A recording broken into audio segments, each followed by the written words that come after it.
இந்த வீடியோவில் நம்ம என்ன பார்க்க போறோம்னா, மினாட்டோட பவர்ஸ் அண்ட் எபிலிட்டிஸை பற்றி தான் பார்க்க போகிறோம். மினாட்டோ வந்து நமிகாசே கிளான்னு நம்ம எல்லாருக்குமே தெரியும். நமிகாசே கிளானை பற்றி எதுவும் தெரியலனாலும் மினாட்டோவை பற்றி நம்ம எல்லாருக்குமே தெரியும். அவன் எவ்வளோ பவர்னு சிம்பிளாக இந்த வீடியோவில் பார்த்துடலாம்.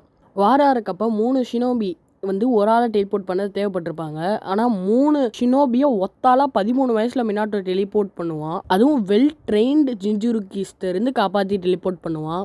நைன் டெயில்ஸை 13 வயசில் அவனோட பேஸ் ரெசிங்கன் கூட கிடையாது, அது அப்போ தான் கிரியேட் பண்ணி பயன்படுத்துவான். அதுலேயே நைன் டெயில்ஸோட டெய்ல்டு பீஸ்ட் பாமையே கவுண்டர் பண்ணி அது வாய்க்கே ரிஃப்ளெக்ட் பண்ணி விட்டுருப்பான். நைன் டெயில்ஸோட சீல் பவர்ஃபுல்லான சீலையே 13 வயசில் திருப்பி டைட் பண்ணுவான்.